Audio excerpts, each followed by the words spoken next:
That was drawn out. Ooh, fuzz. Oh yeah, I raised you one. It's not a bird, it's not a plane, it's Superhero Slate. It's a modern podcast where we talk about everything that's great, like movies, TV, superheroes. It's Superhero Slate. Oh yeah. Hello everyone and welcome to Superhero Slate, the show where we run down the latest superhero entertainment news. We love TV, movies, and superheroes, so let's talk it all out. My name is Chris Dillard. And my name is Mike And Royer. this week we're talking about a 3-hour Avengers movie. Ooh, it couldn't get any better. I gotta pee already just thinking about this. Doom Patrol, it gives us a pretty good teaser, I think. You think? Mm-hmm. There's an Aquaman spinoff in the works already. If this is what I think I read earlier this week, we'll have something to talk about for sure when we get to that. Yeah, bad ideas out all over the place and more. So, I would say earlier that we've been doing maybe some like spring cleaning at the beginning of the year with that Marie Kondo infection sweeping the nation, but like we're not anywhere near spring. So I was going to try to segue into this home improvement stuff that we've been doing recently, but it's not really spring related. So I think we're just cooped up from the weather. If it makes you feel any better, it's been like 70 here and then was immediately negative 10 the next day. So, I mean, I think I had a little spring fever come out for a couple days. So, yeah, there's nothing more depressing than getting so used to like the nice weather out here on the West Coast, and then I open up my weather app and I'm just like 55 and cloudy all week. Why did I move here? I'm paying a premium to live out here. I want that sun every day. Mm-hmm. Well, I mean, if it's 55 there, that means it's probably negative something here. So, I mean, you've got that to look forward to. Yeah, that's always nice. But usually we kind of top off the show with like some extra nerdy stuff we've been doing this week. I think about the nerdiest thing I did this week was I went and I caught the Lego Movie, which is something you haven't got a chance to do because, like we had just mentioned, we have been improving the insides of our abodes. Yeah. But at the top of the show, I thought I would just say we might get around to a spoiler cast because I know you want to see it. I mean, I'll definitely see it. It was just a bunch of unfortunate events that lined up, so... Yeah, but it's definitely a solid recommend. It's I believe this time around, Phil Lord and Chris Miller, I think they just produced it, right? I'm pretty sure I saw a different director on this one, but it still totally felt like the Lego Movie. The voice cast has returned, even though I still cannot believe Nick Offerman voices that pirate. Like, even in the first movie, like, it's been a while since I've seen the first one. I feel like the pirate voices sound different, but they still credit Nick Offerman. So I was like, I don't know what's going on here. Are they using some sort of like crazy voice algorithm to change how he sounds? Or he's just like a master voice actor and just nobody notices that it's Nick Offerman. But when we can dive more in depth about it when you go see it. But there's definitely they take stuff to... naturally more extreme levels, kind of what you do with a sequel. So I'll be interesting to see what you think about that. You're kind of blending these worlds of kind of like, how Toy Story deals with real life, how these Legos deal with real life, and it gets kind of weird and kind of almost hard to follow at times, but in the true Lord Miller fashion, they kind of do some meta commentary for sure. So definitely a recommend. I think I still like the first one better, just because it's kind of when you get to see all of those first tricks for the first time. You finally get to see a Lego animated for the first time. You get to see all of your firsts. So this time around, you've kind of seen the tricks already. So you're kind of relying purely on story. But it's always fun to see Legos animated no matter what. I had totally forgot like Lego Batman was a movie, which was funny because Batman comments on that a little bit, and she's like, "Oh yeah, I forgot Batman's in this movie too." So yeah, there's a whole lot to look forward to in the Lego Movie. So that's cool. You'll have a good time. I'm looking forward to it, and I just double checked the screenplay is Lord Miller, but the director was another person. So. It would still have that touch, like you mentioned there. Like, it still feels the same. So that's cool. Yeah, I mean, I plan hopefully maybe catch a weeknight showing this week. Hopefully miss all those kids going to the theater. Yeah, that was the biggest challenge that we had. We were trying to pick a showtime. Okay, we were like, okay, sometimes we like to see movies like the first showing on a Saturday. You kind of get it in and out, done out of the way. You can like continue on with your Saturday, knowing that you've accomplished seeing a film at the very beginning. But then you're like, but do kids wake up early? Like, what kids are going to be up for the first showing? And then you try to put your mind your mind in the shell of the parent. Like, is the parent going to want to go to the first screening, or are they going to take the kids like after lunch? What's the deal here? So we decided on like a solid like 8:30 p.m. showing, and it ended up being okay. All the kids were quiet and they settled down. It definitely helps when the movie's entertaining because it keeps their focus, you know. So we were good for the most part, so we were worried about that. Cool. That's awesome. Have I done anything nerdy this weekend? I don't think so. I want to say I did something, but I don't remember what it was. I gotta say, I gotta give a shout. This may not mean anything before that, but I played a round of Fortnite on Friday or Saturday morning with my usual Fortnite online friends. Between 4 of us, we scored 58 out of 100 points in a team. I don't know what that means. Well, there's 20 people, and you usually just have to get 5 to carry your weight. You know, like the goal is to get to 100 points. You get 5, you carried your weight. We did 58 between 4 of us, and I was like feeling pretty good on that. So I haven't gone back to it since then because I don't want to be disappointed, but I definitely did some in that. Did you have a chance to catch that Anthem preview the other weekend? Yeah, I played it. I played through the story mission at least. I didn't do any free play of it. There was I couldn't quite figure out what was going on. I don't know if it was just a poorly crafted demo, or maybe just most people are used to like these early access previews because they just kind of like throw you in, and I'm just like, what am I doing? Where am I going? It's the middle of the game, I think. Like it's around like level 10 normally where you would start off in this thing, and they don't hold your hand at all. They just throw you kind of in there. Which is confusing because I felt like I was going out on a mission, which was difficult to achieve to begin with, because I had to struggle to figure out how the UI even worked. I was like, where's the confirmation button? How do I launch this menu? I was like, I had to go down like 3 panels to like hit confirm. And then like I'm out in the world and they're like, hey, go get this crystal. I'm just like, are these things that I'm fighting, are these people, or are they just robots? Is this AI? And then like I died, and then I was like, I can't believe I paid $10 to activate play PSN so I could play this for like an hour, and I was like, oh damn. Well, I think that you're just been down to the online gaming for so long, because that's pretty standard fare. If anyone's played Destiny, I think the menu and the hub world's a lot like that, but I think that it looked good. I mean, I'll give it that. I mean, for what it was. Oh yeah, for sure. It's a beautiful looking. I think I would rather start at the beginning, because I did not care about a single one of these people in this game. I'm like, I don't know who you are, who's talking in my ear. I don't know what's going on here. So I agree with you. Like, this is a poor point to jump in. But if you want to get a meat of what the game's going to be like later on, they at least gave you full access to that kind of stuff. Yeah.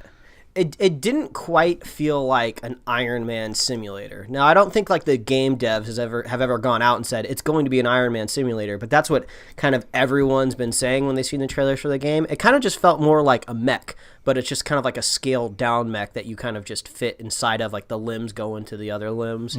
But the older I get, I've noticed the more I rely on a good story in a video game to get me hooked. So yeah, getting kind of thrown into the middle is like, I don't know what the stakes are, and I don't know. Have you ever seen Donkey's videos on YouTube? He's like a video game reviewer. No.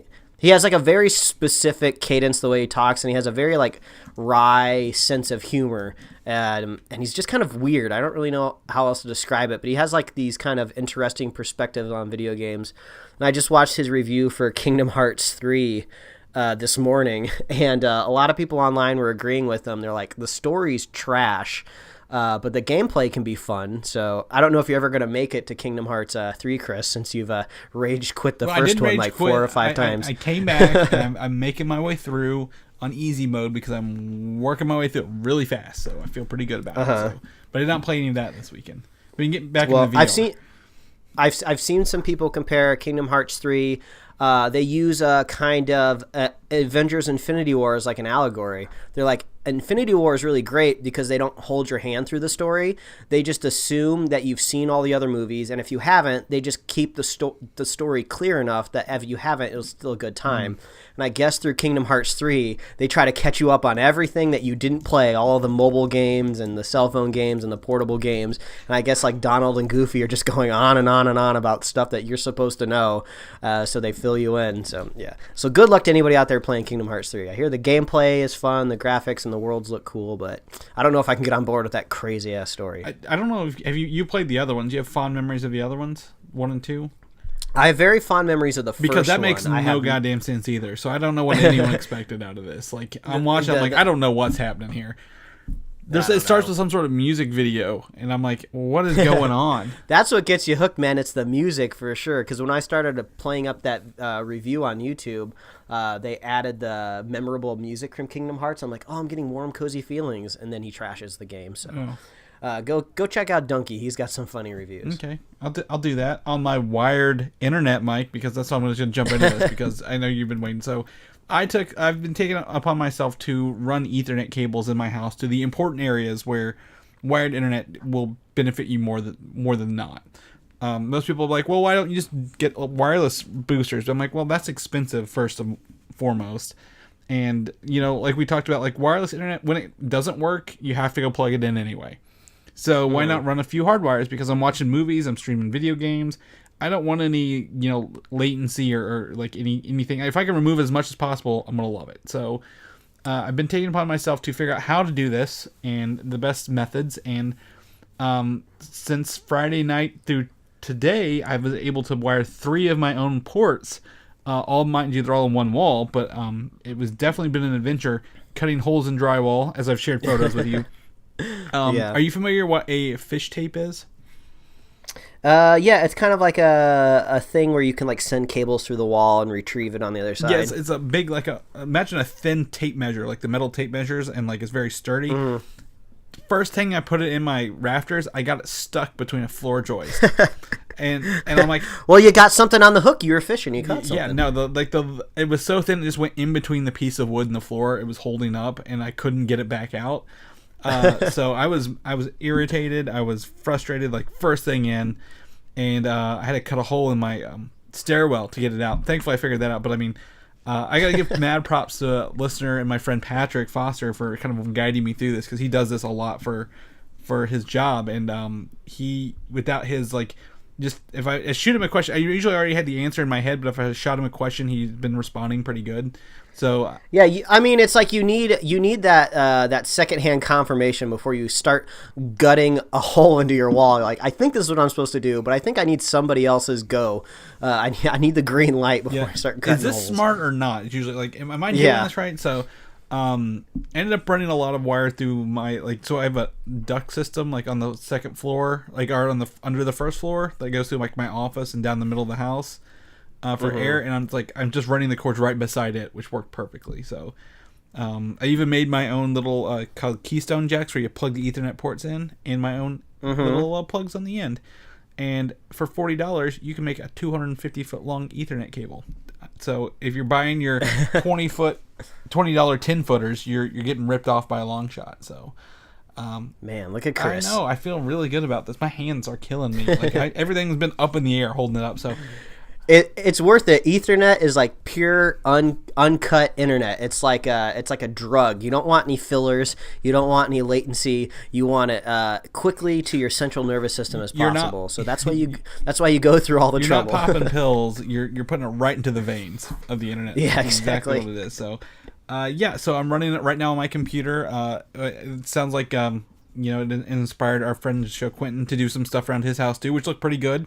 I got to give him that. Yeah. And shout out to anybody improving their battle stations. There's a whole subreddit. I think it's just called r/battle stations, where people show pictures of. It's usually they're like PC rigs, but it's usually the whole kit and caboodle. It's like the tables, it's the monitors, it's whatever lighting or wiring setup they've put up. So good on you, friend of the show, Quentin, for whipping up your battle station. He did, and sharing it with us. Thank you for showing us photos of your battle station, I guess. Yeah, share your battle stations with us. Mm-hmm. Hide that box of Kleenex and lotion, because we don't need to see that. Put that in your drawers, please. Yeah, exactly. Take a duster to it too. Just take a duster to your table. It's not going to hurt you. Before I get to my next thing, Mike, you have been making some home improvements, or are going to be, and I have no idea what this entails, but yes, I swear this will be the least nerdy thing I'll ever say on this podcast, but as we like to do, you like to sit on your couch and you like to stream as much as possible. I gotta get some Titans in me and some Doom Patrol inside of me, and at some point, Young Justice. So before you ingest all those things, you need a comfortable couch, people, and trust me, this is not an ad for a promo code to go pick up a new couch. This is, we've had our couch for about, I think, close to 9 years now. So the cushions, which are foam on the inside, have really started to wear. So the couch is not very comfortable anymore. So usually when a couch gets uncomfortable, you're like, oh, the couch must be broken and we should just throw it out and get a new one. No, don't do that. Couches are expensive. Just replace the cushions. I just measured the cushions. I went on Amazon. I ordered like a new high density foam, as it's called. Got shipped to me in like a day because it shipped from Los Angeles, and it's just laying out there in my living room. So as soon as the podcast is done, I'm going to cut it to size.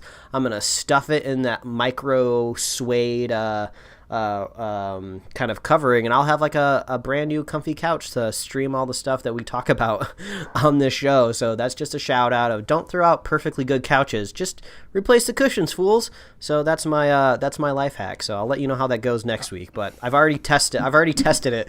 I did this ridiculous thing where I wanted to make sure it was the cushions that wanted to be replaced and not just like weak springs inside of the couch. So I did like a blind cushion test with my wife, which is just ridiculous. I put all the cushions on the floor of the living room, and I was like, okay, sit on these. I'm not going to tell you where the cushions are from. Now, are these good or bad? They're like, oh, these are bad. Okay, good. So it's the cushion, it's not the springs. It was ridiculous. It's like the craziest thing I've done all week, but that's about as much home improvement I've been doing over here. I'm getting my butt ready. I think actually after we do the podcast, I'm going to go watch Infinity War to test out the cushions on the new couch. That's the way to do because it. I had a dream last night about Infinity War. I don't know if it was Infinity War inspired or just in-game hype inspired, but every once in a while I have legit superhero branded property dreams, which are really fun, really cool. But then when I wake up, I forget all the details and I'm just left with like the really cool vibes. So I've really been wanting to watch Infinity War today, so I think I'm going to do that. It's a good choice. That's a good thing because it's 2 hours and 40 minutes. And as soon as we get to our notes, the next one's going to be about 3 hours, Mike. So we've got some there. But the last thing I want to add, this is actually superhero related. Chris Hemsworth has a workout program / app subscription service that launched today. It's actually supposed to come out tomorrow, so I'm very excited about this. Called Center, CENTR. And what's really cool is it's got a whole team of people here. I've got the app open. It's got a daily planner in here. It tells you meals to cook for breakfast, lunch, and dinner. You can add it to your shopping list in the app so you know what to go with to the grocery store. They've got all sorts of workouts, whether you're at the gym or at home. And I'm very excited to do this for about 3 to 4 months until Comic-Con season, Mike, and see what the results are. So. I thought you were about to say 3 to 4 days and then forget it, put it by the wayside, and wish I never spent money on it. But I'm glad that you're committed to getting to Comic-Con. Yeah, yes, because I mean, not only am I going to want to be totally ripped for whatever we decide to dress up as, Mike, but I'm going to need that stamina to walk across those floors for several days. So I'm very excited for this. But just get those experience points and you can just level up your stamina. Yeah, I will do that. I will out level all the nerds while I'm there, I guess, and see what goes on. But that was Chris Hemsworth related. If you want to check it out, I'll link it in the show notes, and you can see what's going on. But now we're actually here for the news, Mike. We've been putting it off way too long. So let's jump into this. Star Wars may have a title reveal. It's rumored to be called Balance of the Force for Episode 9. Ooh, I don't like that title. I think it's just because it makes sense because it seems like that's where the story's going. But it doesn't roll off the tongue very well, right? Because you got Star Wars: The Force Awakens, Star Wars: The Last Jedi, Star Wars: Balance of the Force. I don't know. It kind of seems more like a lesser property to me. Sounds like a comic book title, or it sounds like it could be like an animated series, or maybe even like an animated movie or something like that. But I don't know. This is just me going off of literally 4 words. I think you don't need the word Force again in this new trilogy. I think you need something different. Because that's true. Like if Force maybe was in the second one, it would be a theme. But now, what's going on? Yeah, because it's like A New Hope, The Empire Strikes Back, and then Return of the Jedi. They're all different. I mean, even Phantom Menace, despite how bad that movie is, it rolls off the tongue really well, doesn't it? Attack of the Clones, Revenge of the Sith. I mean, I don't know where we could go, but I mean, I'm excited to see what it is. I just don't think it's Balance of the Force. I can tell you I'm starting to warm back up to Star Wars. So I still have not gotten around to rewatching The Last Jedi, and honestly, I don't think I'm going to, just because I didn't have the best time watching it, and I think just for the sake of being a Star Wars fan, I think I just need to push forward. I just need to push past it. You know, I don't need to like go back into the movie and analyze it and just try to figure out which parts I really liked. You know, I just think I just need to go casual on it, right? I'll go hardcore on the other Star Wars properties I like, so I'm just going to push past it. I think maybe once I see the first trailer and they do, you know, possibly a logo title reveal, which we saw in Endgame, maybe that will give me the goosebumps, and then maybe I'll love the title, Balance of the Force. But yeah, I gotta see the visuals, because that's one thing that has always been great in Star Wars movies, because it's relative to the decade they come out. The visuals of Star Wars are always amazing and beautiful, so they always make killer kick-ass trailers. I don't think I've ever seen a bad Star Wars trailer, especially for these like newer ones that have come out. So yeah, the hype's starting to revive, and still waiting for C-3PO's promise of something on the horizon. What was that tweet that the actor of C-3PO said? He had like some sort of signal coming in or something, like pretending he was C-3PO. It was really vague and weird, but it wasn't the title, which I thought it could have been. I don't think this is it. I think, you know, as we say, absence makes the heart grow fonder, Mike, and it sounds like that's true in your situation. Mm-hmm. Now that we come up on a full year of no Star Wars movies, since we get to the anniversary of Solo coming out. However, we are less than a month away from Captain Marvel coming out in theaters. Really? Less than a month? Wow. March 8th, man. So we'll be here before we know it. So buy your tickets if you haven't. Gotta get them. I think you have yours, but I don't know. I don't have them yet. I kind of in that window where I have to wait the week before the film for my theater to add some more showings, but I'll be fine. I'll be good. I know exactly how to do this. So not Nick Fury, Samuel L. Jackson is out there ruining the movie for other people, so ignore his interviews yet again. I think also there's a bunch of international trailers. We're in the TV zone, Mike. This is where all the TV spots are going to start coming out. So if you want to stay away from it, pull back a little bit on Captain Marvel. However, well, he's got that new Shaft movie coming out. He had that trailer premiere, so maybe now he'll just start talking about Shaft and not spoiling Captain Marvel. That was a fun trailer. I've never seen a single Shaft movie, either the 1970 films or the revival that was that late 90s or mid 2000s or something like that. I think, yeah. Yeah, I've never seen any of those Shaft movies, but after I watched that new Shaft trailer, I was just like, I kind of want to go back and catch up on Shaft, because they're bringing back the original actor who played Shaft in this newer Shaft movie. So there's going to be like 3 generations of Shafts. Well, everyone's going to get... That's got to be the subtitle for the movie, right? Get Shafted. Has that ever been the subtitle? Because if it hasn't, I think that was the one in the 2000s, but I mean, it's the one in the 2000s is connected to the original one. So like they're all in the same universe. They're not reboots or anything like that. So I think he was in the first one too, the Samuel L. Jackson one. So yeah. But it's out there. He might be coming out ruining Spider-Man for us before we know it, because he's in that one. But Captain Marvel will be the first Marvel movie to skip Netflix and go directly to Disney+. It's about time that Netflix got to look past its Disney contract and start crossing its fingers that it'll be able to keep the ship afloat. I think it'll do okay. What did I watch recently on Netflix? Oh, yeah. The most... elderly thing I do is watch Grace and Frankie on Netflix, a Netflix original. It's a good show. I mean, Jane Fonda is great. I don't remember who the other actress Lily is. Tomlin? Yeah, that's right. Lily Tomlin. Tomlin. Come on, I don't even watch that and who's in it, so no, okay. A bunch of goofy old people and their antics. It makes you a little bit more excited about getting old, because it reminds you can still just be like a weird, goofy soul, so... yeah, I guess Netflix will be safe as long as they have Grace and Frankie. Well, Netflix will put out new movies all the time. I mean, didn't they get like a Will Smith and Mary Elizabeth Winstead movie or something coming out?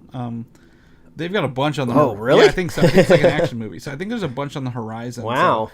So, Netflix is really pushing their original content for the lack of the Disney stuff. However, on the Disney front, their earnings call this week, Bob Iger confirmed they will license other films and properties to include a wide array of choices on Disney+. So we're not just stuck with Disney content.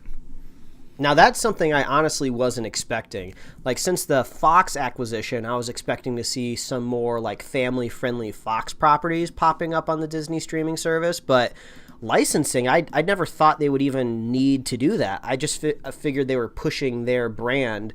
But if they're doing what maybe a lot of other streaming services do, where they kind of have their titles ebb and flow throughout the service, maybe you don't always have the Disney original like animated movies on the service. Maybe they come in and out. Since they've been doing that in the vault for a while, maybe they kind of pad the library with some licensed stuff. I'm just trying to think what they would license. Are they going to license like animated films, or because they already own all of those? I'm just trying to think like, what do they need? It seems like people would rather license the Disney stuff than the other way around. Well, it all depends on what they mean by licensing. They could license quote unquote ABC content, because even though Disney owns it, they still have to pay internally. It's all business stuff, so they could license ABC stuff, or like older shows that aren't running anymore. Like, I mean, bad example here, but like Seinfeld or Friends or something like that. Like they were like, hey, we now have this content you've never you can come here and watch everything under one subscription service rather than go to a couple of them. So.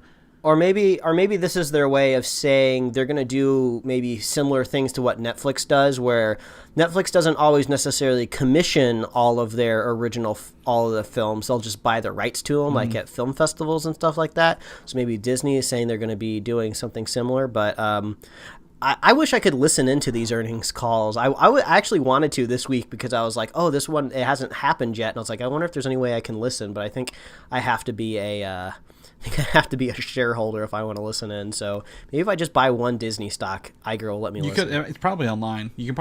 Someone's probably got a podcast feed of these things. Yeah, I want him to Twitch stream it. So if I subscribe, I can send him emotes and ask him questions. That would be so funny. Bob Iger on Twitch with his earnings. That would be the worst audience ever on there. So yeah, I can't know.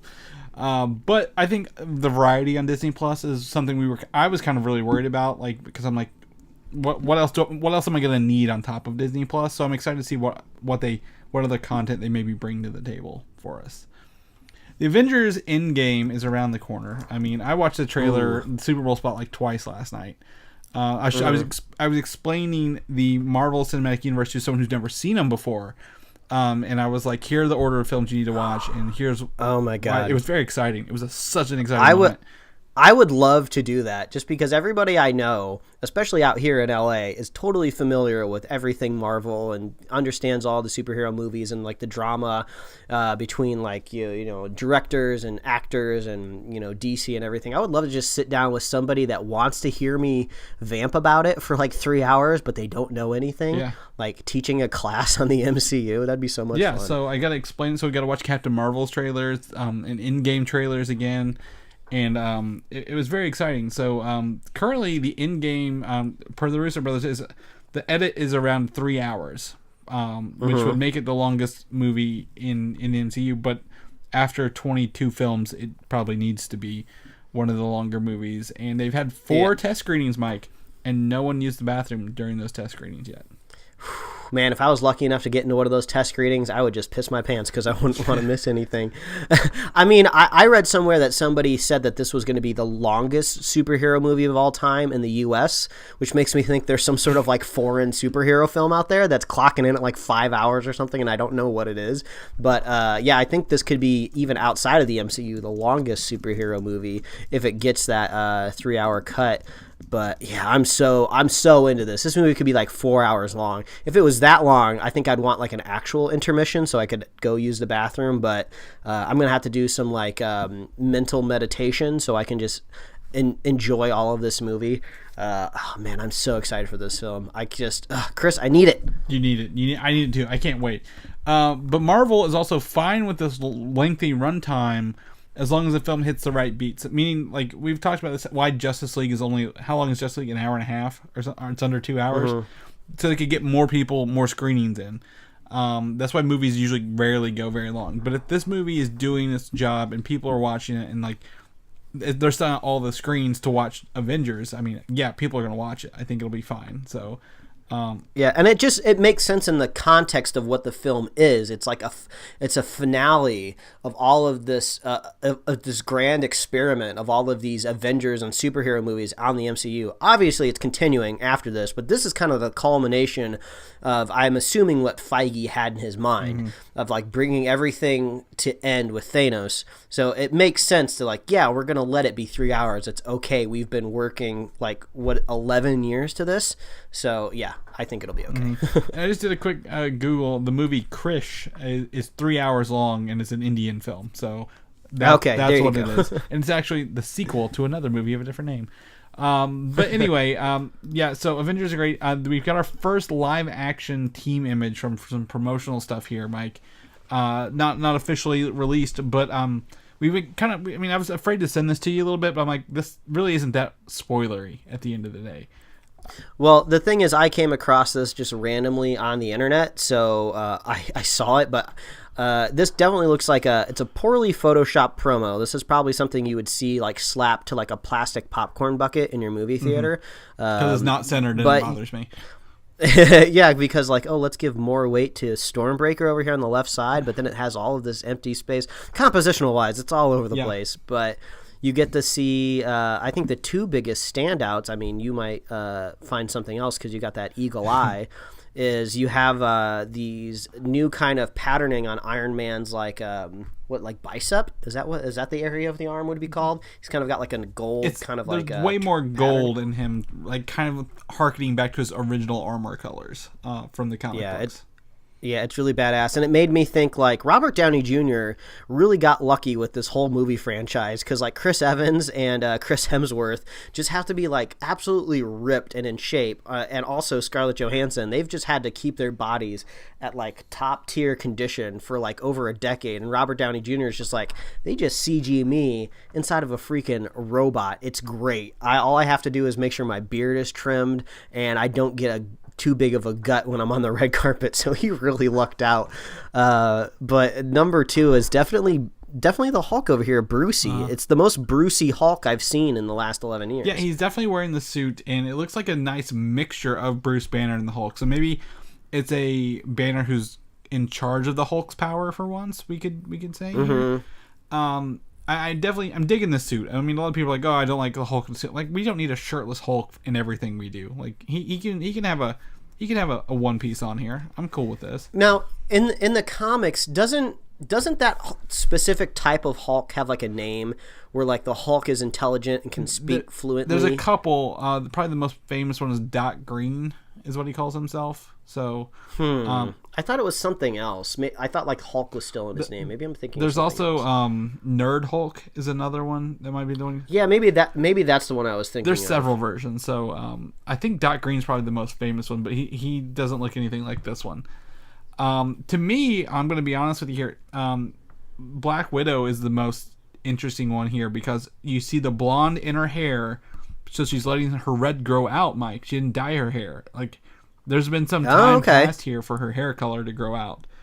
But also, look on her left hand. She has a little device that we saw filming on those scenes. See, this is why I ask you, Chris, because you notice these things. So I think, to me, she's got the most interesting points to point out here because her hair's grown out and she's got something on her wrist. So I think everyone will be eventually going through maybe time or space or the quantum realm. Who knows what's going on here? And also, this suit is it's reminiscent of the Wasp suit, too, especially with that patterning in the middle. I'm not necessarily saying there's, like, Hank Pym made the suit for her, but what I think it is just they have a really cool, like, costuming and, like, an art department over at the MCU. Everything always kind of feels like it's in the same universe. Like, the very first time we saw the Vulture in Homecoming, all of that tech looked like tech that you might see from Falcon or you might see from the Aliens. So they're really good at kind of keeping these little things and the continuity and all of it making sense. But yeah, I'm looking forward to all this coming together. But I think the Hulk's we're almost seeing like his arc here, because we didn't really see him succeed in Infinity War as being a brute. He kind of failed miserably to Thanos, and then he wasn't able to get the Hulk to come back out, and then so it makes sense that eventually he'd come to terms and be in total control. So yeah, I'm looking forward to see the Hulk smash. I want to see it all, man. I'm so excited for this 3-hour movie. It could be 4 hours. I don't care. Like, count me in. Guardians of the Galaxy 3 is not on our horizon just yet. It's coming around the corner. But this weekend, Chris Pratt, I think he's doing Lego movie rounds, confirmed that they will be using James Gunn's script for the movie still. So it sounds like everyone's on board to using that.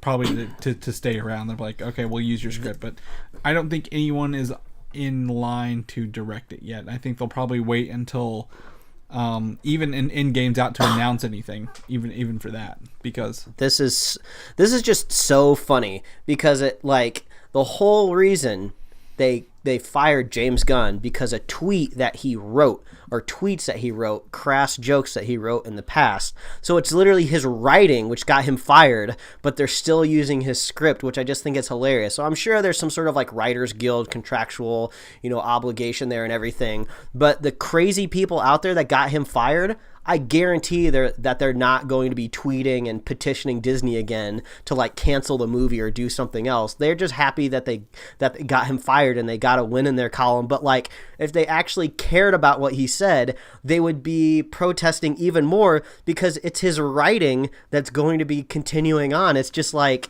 this should be making you furious if you really wanted him fired, that they're still using his script. It's like the hypocrisy there is just so hilarious to me. It's like, I think it's hilarious and frustrating, but at least we still get a little bit of Gun in the next film. Yeah, I mean, it definitely needs to continue that arc. I got a text from my mom at like 11 last night. She's like, "Hey, when's the next Guardians movie coming out?" Because apparently they were watching them last night. I'm like, all right, well, that's cool. That's not a text you expect to get from your parents on a weekend. So, ooh, that's how you know the superheroes have gone mainstream, if you're getting superhero texts from your moms. Yeah. Also, last night we got to watch the intro to Deadpool, because this person I was talking to about the MCU had never seen Deadpool movies either. And I was trying to explain the difference, like, why is Deadpool Marvel but not in that line of movies? So we got to watch the scene on the interstate where he jumped into the car and does that. Oh, good one. So that's a great way to open that movie. But the Deadpool movies in the Disney world are most likely to keep their R rating on the films, but this will probably keep it out of the MCU for the time being, until probably Ryan Reynolds' tenure is done with them. So. Yeah, I wouldn't expect Deadpool to ever show up in a normal MCU movie. I just think it doesn't really make sense for his type of character. Like, I feel like Deadpool dominates the screen so much. I would see almost like MCU Marvel characters maybe on loan to a Deadpool movie, like, let's go ahead and have like a Deadpool like fight the Hulk. Yeah, sure, whatever. Or, maybe bring like Black Widow over for a scene, like I can't imagine like Deadpool showing up in an Avengers movie. I think it would just be too clashing, but I like the idea now that Deadpool is going to continue as a rated R movie, because we were all worried about that holiday PG-13 version, kind of neutering the Deadpool franchise. So I'm glad it's going forward as rated R, but I'm glad that we can put MCU characters possibly on loan now. I think that's great. So I'm looking forward to it. And they can totally reference, like, so in Deadpool, they can probably totally reference the MCU now instead of the X-Men as much. But the branding has to be very careful, Iger said, on like, how do we do this? Like, how do we put a rated R movie and say, hey, it's Marvel, but it's not MCU kind of thing. So we'll probably look at see some very, very creative ways whenever that third one comes. I think Deadpool should go to space, because that's always a joke that they say in films, like eventually you take him to space, and the movie should just be called Deadpool Goes to Space, because then he can go out into the galaxy, he can like visit like the Nova Corps, he can just like go make fun of like some sort of gigantic god on a planet, and he just stomps Deadpool in the ground, but he's still alive. I think there could be a lot of fun with Ryan Reynolds in space. I can't wait till he physically jumps a shark in the movie, so like, that's what I'm looking forward to. But Deadpool 3 is probably kick off production later this year is my guess. Marvel Television in news that's probably not that surprising is the all-women show that was written by the guy who wrote Wonder Woman has not been picked up by ABC. Oh, did they? I wonder if they ordered a pilot or if they just didn't like the pilot script. They didn't film anything. It was just a script. But my assumption is that all the non-MCU shows on like Marvel and like everything else are going to start slowly being canceled as they work towards Marvel Studios based television shows on Disney Plus.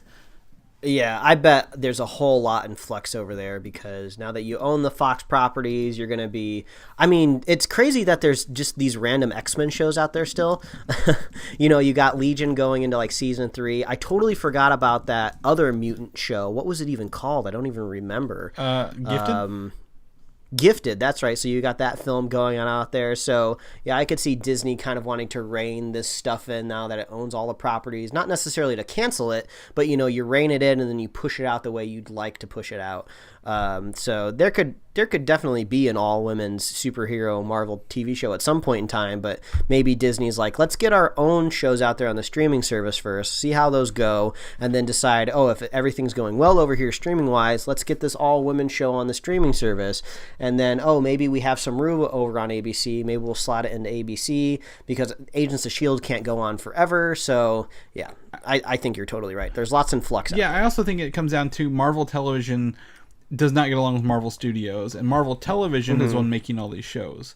And once you take it out of their hands and goes back to Kevin Feige's hands, we're going to see an increase in quality as well in the shows, which I think is kind of what we need. Like, I've actually taken on the approach in the past 6 months that I don't think the Netflix shows are in the MCU. I don't consider them in the MCU at all, because they don't affect anything as the whole. They just reference what's called the incident occasionally. So I mean, like, to me, if Marvel TV can go away and not do anything, and then just let Marvel Studios handle all that and all the storylines and keep it all tied in together, I think we're going to see more interconnection in those things as well. So I'm looking for quality, Mike. I'm very excited for this. The Cloak and Dagger TV show is still going on FreeForm, and season 2 will land April 4th, 2019, which is a lot sooner than I thought it would. Is anybody out there watching Cloak and Dagger? Not throwing shade, I'm just really curious. If you're listening to the show right now and you're watching Cloak and Dagger, it doesn't even have to be religiously, like you maybe just seen more than 2 episodes possibly, reach out to us and let us know. I just want to know if there's like an appetite out there for it. And I'm really curious how much it dovetails in and out of the MCU. Because, like you just said, you don't consider the Netflix movies as part of the MCU because they don't really tie into it. They never hook into it, even periodically. So I'm curious if Cloak and Dagger does that or not. Yeah, you know? I've not seen it as well, and I don't think it was because I wasn't really turned off. I just never sat down to do it. We talked about one counterpoint that they had. Wasn't like Misty Knight mentioned, or like one of her old partners in Cloak and Dagger or something like that, or maybe Night Nurse. There was some sort of Netflix connection at one point in time. They mentioned very heavily in Cloak and Dagger Roxxon Oil Corporation, which is also in the MCU movies, and I think a little bit in... Yeah, because the Elektra is taking on the Roxxon people in Daredevil Season 2, so I think they tried to do that, but like that's such an ancillary like kind of connection. Like, does that even count? Like, I don't know, but... Yeah, Cloak and Dagger's other. I need to probably watch the first season. I don't know how many episodes there were, but nothing against it. I just didn't. When did he turn on Freeform? You know, unless you're watching Harry Potter, like it's not something that I'm actively turning to. So, Cloak and Dagger season 2 be out this April. Fill that void between Captain Marvel and Endgame. Legion, however, will get season 3 this summer. But that will also be the last season of the show as well. They're going to wrap up the thing this summer with Legion season 3. I've not even started season 2 yet because I wanted to watch it all. Because you have to watch this show, Mike. We've talked about this. Like, you can't be on your phone or cooking dinner while Legion is on. You have to watch it, or you're going to miss something and be very lost later. So yeah, it's cool that I like it anytime that a show kind of plans out its series.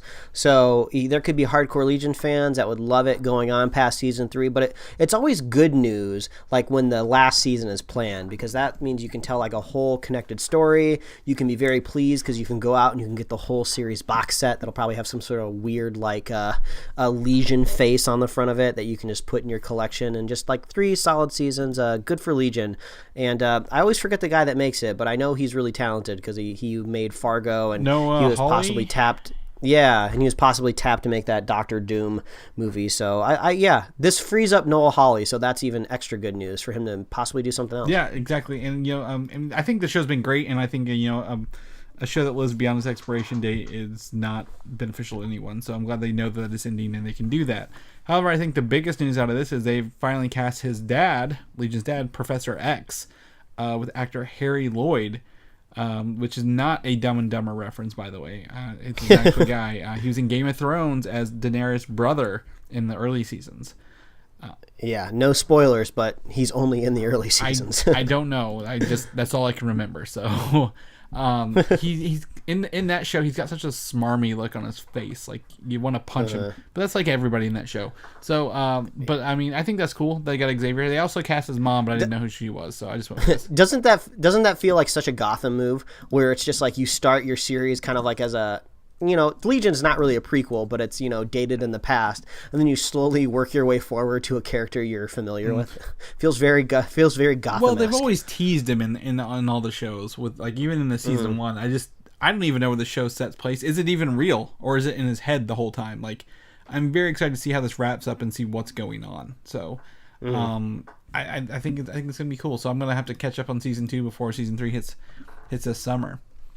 You actually told me about this first before I got to see it. The Doom Patrol got a teaser this week because the show comes out next weekend on the DC. Soon. I think it's. I'm gonna look it up. Debut. But I mean this teaser is pretty interesting. I guess it's a weird group of people. That's for sure.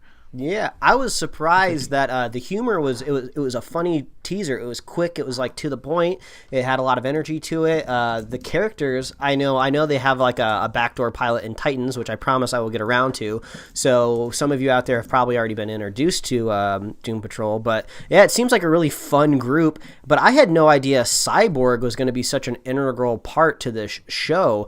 They had show like teaser posters for character posters before the show came out. But I thought he was going to be kind of more of a selling point. Like, oh, I know nobody knows what Doom Patrol is, but hey, here you go, Cyborg, a somewhat familiar face that we wished was probably more familiar if the Justice League movie would have done better. But it seems to be in the teaser trailer like he is literally part of the Doom Patrol. He kind of seems like maybe the good guy that reins them in, like the leader. But he seems to be very much in this show. I don't know, maybe it's just possibly the pilot, but it doesn't look like Cyborg is like some sort of like CG animal, that they have to spend a lot of money on. He's just in a hoodie and they put like a cybernetic eye patch on him. So I don't think he would cost too much money to render on the screen. So yeah, but the teaser trailer looks pretty cool. Like I got pretty hyped when I saw it. I don't know about you. Yeah, I mean, it definitely set the tone a little bit, and I think one of the coolest things was seeing Alan Tudyk as Mr. Nobody and their interpretation of all the things. He looks like he's going to be the CGI heavy character, and if you go look him up in the comic book version, he looks really weird. So they were able to pull that off was interesting. But all these people are very dysfunctional. I did not know Crazy Jane had what looks like electric powers come out of her. So yeah, I'm very excited to see this really dysfunctional group of people work. And like I said, I didn't know Cyborg was going to be that much. I thought he was just going to be like in a 1 or 2, like the beginning episode and the final one. But looks like he's part of the team throughout the whole thing. So yeah, and Alan Tudyk looks pretty rad because he looks like a person with like kind of chunks taken out of him. So it's a really effective look, and he's very dark on the inside. So yeah, I love Alan Tudyk. I just googled screenshots of it real quick because I didn't want to scrub through the trailer to see it. But yeah, it's just a cool kind of sinister look. So yeah, I'm hyped for Doom Patrol, man. I'm gonna have to start this free trial of the DC streaming app so I can kind of check these things out. I had to cancel the CBS All Access app after the Super Bowl, so I put a reminder in my phone so I wouldn't get charged yesterday, and it was like breaking up with like a girlfriend because it was just like, oh no, like a very desperate girlfriend, because it's like, oh no, we don't want to see you go. Here's 2 months free of CBS All Access if you don't leave us. And then like they make the cancel button like really, really tiny, and the no, I don't want to cancel button a color, and it's like a huge block, so you have to like hunt for the right links to cancel the service. So it was pretty sad. So, but no more CBS All Access. Frees me up maybe to jump into DC. Yep, maybe. I'd take the free 2 months and then put another reminder in my phone. But yeah, it sounds like a bad Tinder date that didn't go well the weekend before, Mike. And you're like, hey, I need to move on. But that Doom Patrol comes out February 15th. So if you want to jump on that, you can start this weekend if you're DC Universe subscriber. Breaking news, Mike. I just added this while we were talking here. The first image of actor Jack Bannon as Pennyworth has hit the internet. Oh my god! So they are filming this. Like, this is real. So this is a podcast. So let me describe it to everybody out there. I'm really gonna get the real nuanced look of what you think Alfred Pennyworth looks like. So basically, what I want you to imagine is a young man with combed over hair in a tuxedo and a bow tie. And that's it. It's literally Alfred, just younger. He's got a very deep V on his hairline. I'll tell you that right now. That is the Alfred hair if I've ever seen one. Can you at least give it that? Yeah, I mean, there's not really a whole lot to take away from this. I wasn't expecting him to be so young. I was expecting maybe like a late 30s, Alfred, maybe somebody that's kind of already been through, because his backstory is always usually connected to a military service. Yeah. I feel like, or at least in recent versions of him. And this one is he's a secret SAS agent in England. He looks very dainty. I was kind of hoping when he was younger he would be a little bit more grizzled, so he kind of have more of a mysterious backstory. But this looks like a very logical version of Alfred as a kid. Like, yeah, this looks like a man that's going to grow up to be a butler. Yeah, and well, I was hoping for maybe more of like a James Bond style TV show for him, like when he was younger. Like, oh yeah, James Bond, that was Alfred kind of thing. But this is set in 1960s DC version of England, whatever that means. But apparently, even though we get this nice clean roll and this image of this nice clean dude, it's an unhinged R-rated show with no Batman villains in sight. So nothing about, hey, we're going to get like the baby penguin showing up later. So. Well, I guess you don't have to worry too much about your ratings when you're on a network nobody knows what it is, which is Epix. Did you know? I guess if you the Epix logo looks like the Plex logo? Oh, it does. Yeah. Someone was a friend of the show, Brian, was telling me that today.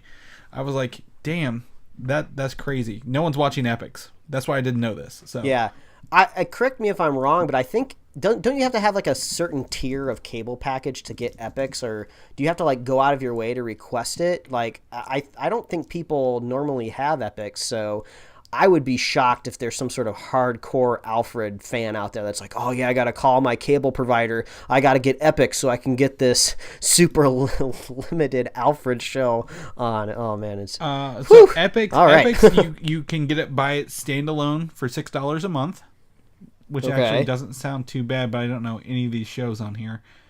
Actually, these are some old, like A Quiet Place, Magnificent Seven, Annihilation are on here now.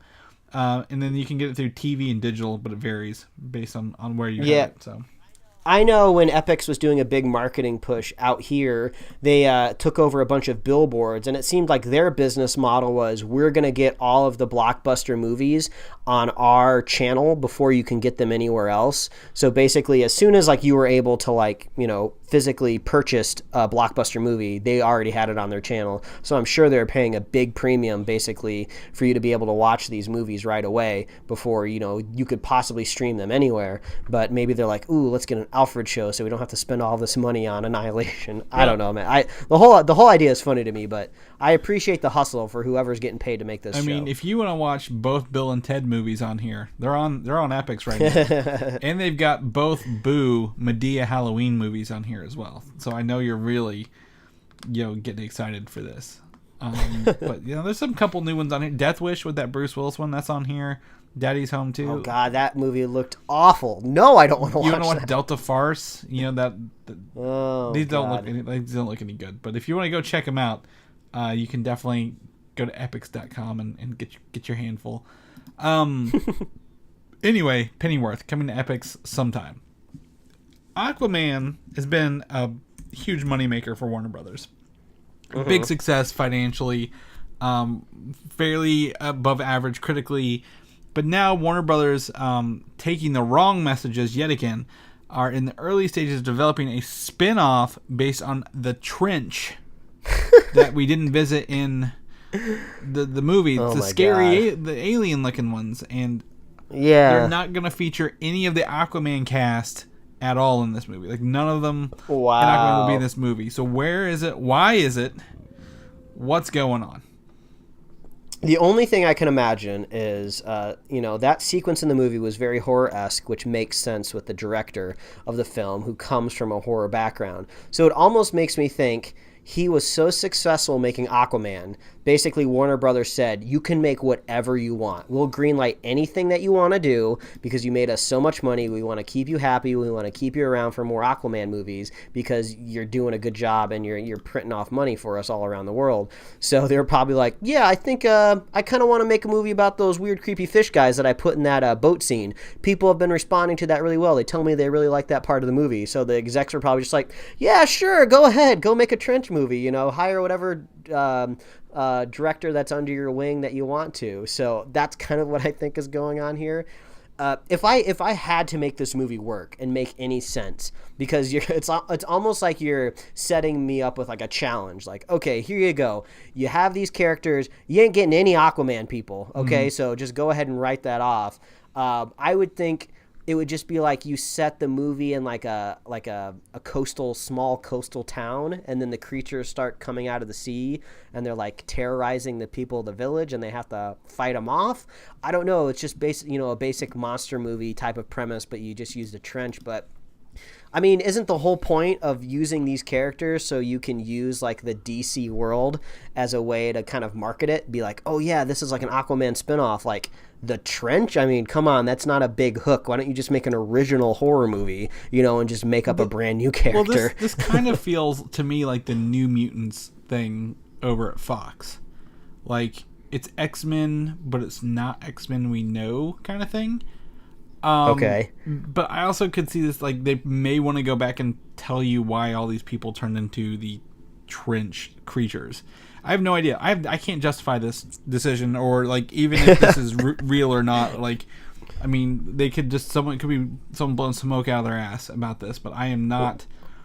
I have no feelings towards this at all. Like, this is an officially unsanctioned film by Chris Dillard here, so he is not on board. Like, it says it's supposed to be an underwater horror film. Well, the only horror I have is actually if they make it. So that's kind of where I'm at. But I mean, they're making some crazy. They're not making normal movies right now, but I would probably work on a team up movie before making a spinoff about the trench. This feels like it could be a really cool spin-off comic book, It's just like, oh yeah, I've been reading some of the Aquaman comics. Oh, it looks like this new writer wants to write like a 5-issue standalone trade of, the trench. Oh, that'll be really cool. I'll read that. I'll learn a little bit more about the trench. But at least on like a comic book, you can put whoever the hell you want in it. You can like throw Aquaman into a panel or two, or you can throw Mera in there if you want to. But yeah, with a movie, you're not going to be able to get those actors to come in because they're already off doing like 1,000 other things. So yeah, this feels like a weird deep cut comic book that they're turning into a movie. Yeah, I don't. Why? Who is doing this? What is going on? You just made $1 billion. Pump your brakes a little bit. Put it back into some other your other stuff. So we'll see what's going on there later on. In terms of animated movies, there's a Justice League versus the Fatal 5 movie coming out later this year. And I don't know if you're familiar with this or not, but like this is like a more of a recent incarnation of the Justice League, featuring Jessica Cruz as the Green Lantern, I think, and I want to say I think it's everybody else in there, but like it's DC animated's been pretty good, and I'm not familiar who the Fatal 5 are, but this was a very interesting trailer to watch for sure. Yeah, I actually caught it earlier this week because I think it's kind of gaining some steam because it's a Bruce Timm animated movie, and I believe the last one he made was The Killing Joke, which was pretty universally panned, I think, among most comic fans, especially people that really love that specific comic book. But, he still has a lot of credibility because he made those original, like Batman, the animated series, and the Justice League. He kind of like his Bruce Timm style very much informed all of Warner Brothers Animated. So I think a lot of people are happy to see him go back to his original Justice League characters, because if you watch this trailer, it just looks like the Justice League animated series. So they got the look down pack. So this looks like it could just be almost like a continuation of Justice League. Like, so stream and binge it all on your DC app, and then go watch this film, which I would assume would come to the DC app, because that's kind of where these things should be going anyway. So yeah, I think I would check it out. You know, I like Bruce Timm. I love his style. I loved his earlier animated stuff. So let's hope he knocks it out of the park. But I agree. I have no idea who the Fatal Five is. It seems like they just have to throw in some sort of villain so they can have him punch. Well, in the comic books, the Fatal Five was like a 30th century like team of villains. Kind of like how the original Guardians of the Galaxy were like 30th century. So I don't know if there's going to be time travel or what, because they have the character Starman in this. That's who I thought was on the front cover, Starman. I mean, it's been a couple days since I watched the trailer, but I think they do mention like villains from the future in here. And then there's some sort of mysterious character that looks like they're supposed to be a good guy, but he has powers, but they don't know he has powers until probably like Deus Ex Machina shows up and he needs them. Yeah. So yeah, I check it out. I think I would check it out. Yeah, we got the trailer in the show notes. And if you're looking for some good animated stuff, there you go. And maybe you can get it on your DC Universe free trial, Mike. Kingsman: The Great Game is a prequel movie coming out that they're working on, just in case anyone didn't know this. And it's a movie set during like World War I era kind of thing. So no relation to the newer ones. They don't have any of the same actors, but they did cast Aaron Taylor Johnson, who we know is Quicksilver, and actress Gemma Arterton in this as lead roles, which is pretty exciting for me because I'm a Kingsman fan. So I have 2 comments on the matter. The last Kingsman movie left me a little sour, so that makes me a little apathetic towards this idea. But on the other hand, the Kingsman universe is very much rooted in gadgets, so I really like the idea of like really pre-tech gadgets. So I think that would be really cool to have, like, you know, how do you have these kind of really cool slick things, but in, you know, what, late 1930s or, you know, World War I. So I think that would be like a fun visual kind of thing to tackle. So I think that would be fun. Yeah, I mean, what I like about the Kingsman is like you don't know what's gonna like you said, it's the gadgets, it's like the spy stuff. I mean, they're all done modern stuff, like, you know, James Bond and Mission Impossible style. So to go back to like earlier 20th century would be really cool to see that kind of stuff kind of go on. And the best thing is, I guarantee they haven't invented the tech that heals a freaking headshot, which is the worst mistake they've ever made in this whole short franchise. So now that people can actually die in the film from being shot in the head, I think I will be okay with a World War I version of Kingsman. So this is actually good news, Chris. I'm surprised you brought me good Kingsman news. Well, I mean, people live from getting shot in the head all the time, so you can live in your little fantasy world however you want. Have you played any of the Monster Hunter video games at all? You know, I'm glad you brought this up, because I would like to ask you the same thing, because I got some leftover from the holidays. I got some PSN credits on my account, and I think Monster Hunter was on sale just the other day. I was checking through the PSN store. I don't know if it's still on sale, but I saw it was like $25. I heard some people they were having some fun with this game. I wanted something a little bit lighter than Bloodborne, just because it's so dour sometimes and it's so brutal. But I like the type of like gameplay and world that it's in. So Monster Hunter kind of seems like, you know, kind of similar style of gameplay. So I kind of want to play the video game that's out right now. I think it's called Monster Hunter Worlds, but I haven't played it. So I've never played any of the Monster Hunters. I played Monster Rancher. I don't know if you played that one. I have played Monster Rancher, actually. That was the old PlayStation where you popped in different discs and it would scan the code and you would unlock new creatures in it from that. So I've not played Monster Hunter or Monster Hunter World, which is a new one. I've heard great things. Like, people are loving this game. And apparently you just go, like, you're on an island and you either hunt, kill, or capture these creatures on this island and study them. And I don't know what the end goal is. I hadn't got that far. But I know they're filming this with was Mila Jovovich is the main character, one of them, and then there's the guy who's like the main one in the movie, in the games. But they actually have a release date for this movie, September 4th, 2020. They are pushing forward. I think this might be the same guy who did all the Resident Evil movies. because they're not doing any more of those. So I mean, that's not I don't think that's a good sign, because I think the Resident Evil movies have a fan base for sure, because they made like 1 million of them, but it's a very specific type of film. Like, I don't want to say it's low budget, but it almost feels like low effort. Like, I don't want to throw shade at anybody that's making the Resident Evil movies, but it definitely feels like a very specific type of just the easy action movie. And the idea of Monster Hunter does not sound easy. That sounds like really big, coordinated special effects. You really got to nail down your scale right, because when I watched the trailer for Monster Hunter Worlds on the PlayStation, there's a lot of big, gigantic, like T-Rex size monsters that you're hunting. These aren't just like little tiny like X-Files type of monsters or aliens that are running around, you know? So I would hope that this director could really adapt to the scale of the film. If you imagine a Monster Hunter movie, I think you kind of think like, oh, maybe James Cameron or Guillermo del Toro should tackle this. But the guy that made all those Resident Evil movies, I don't know. Well, I think his style would work maybe better, because I like some of like the larger creature battles in those movies, like when she's going up against like a boss creature in those movies.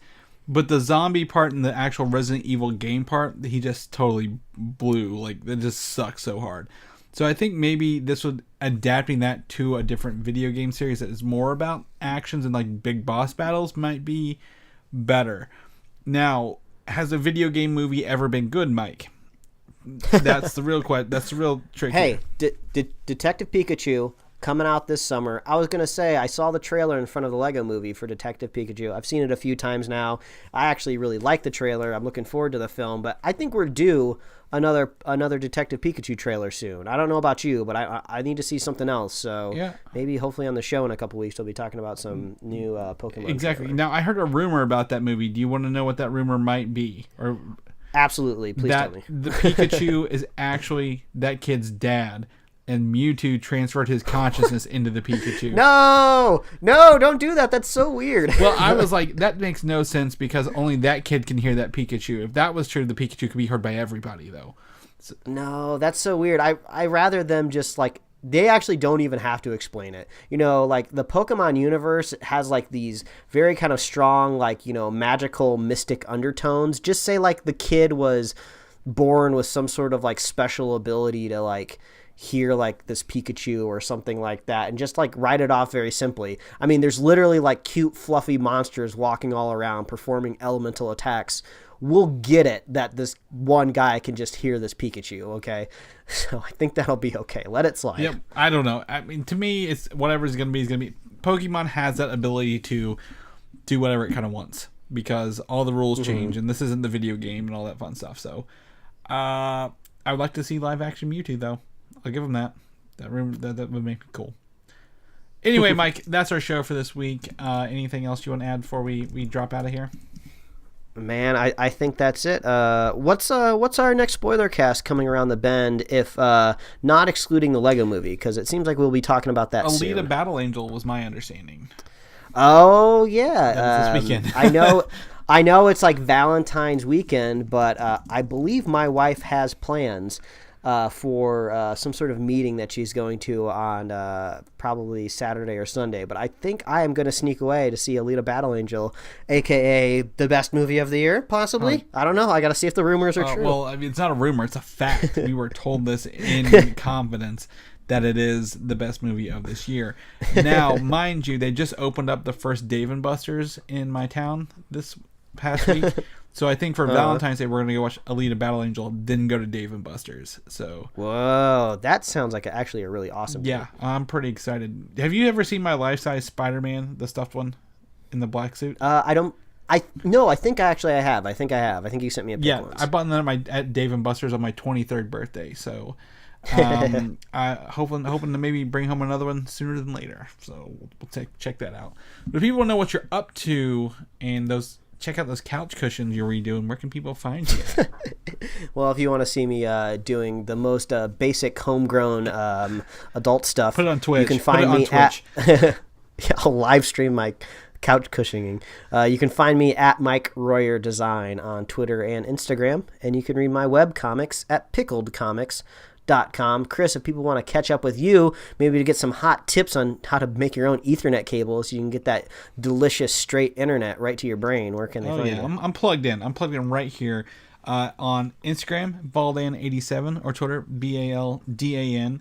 You can also head over to Comic UI. We are getting into convention season, Mike. Next month is C2E2. I'm very excited for this.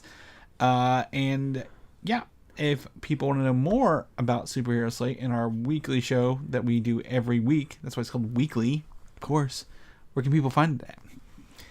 As always, you just got to visit superheroslate.com. That is the best place to find all the avenues we host our little show and to get our awesome show notes. So we talked about a few things in this show, and we got all those hyperlinks in our show notes. You can get a nice little itemized bulleted list of all the news that happened this week. You can get that at superheroslate.com. And you can find us on Apple Podcasts, YouTube, Google Podcasts, Spotify, Podbean, TuneIn, Stitcher, iHeartRadio. We'll put it wherever you want it. If you got some sort of weird podcast app we're not familiar with, let us know, and we'll host Superhero Slate there for you. You can like us on Facebook, follow us on Twitter and the Instagram, and you can get merch at superheroslate.com/store. We love hearing from you. We like to ask you a lot of random questions, like if you're watching Cloak and Dagger, or would you get Epix just to watch that weird Alfred Pennyworth show? Reach out to us on Twitter. You can drop us a comment on YouTube or Instagram. You can send us a direct email if you want to. We love hearing from you, and we love our super fans out there. So if you're a super fan of the show, or if you want to be a super fan of the show, all you got to do is share the show with a friend, share the show with a buddy, and we will be here every week, sometimes multiple times a week, because we do spoiler cast that we inject into our normal podcast feed, where we talk about our new movies that are coming out in depth, and we talk about spoilers and all that good stuff. So check us out, superheroslate.com, Chris. Yes, I know. I've been there several times. But I guess we'll catch everybody next week, and have a happy Valentine's Day. See you on the flippity. Thanks for listening, and don't forget to subscribe.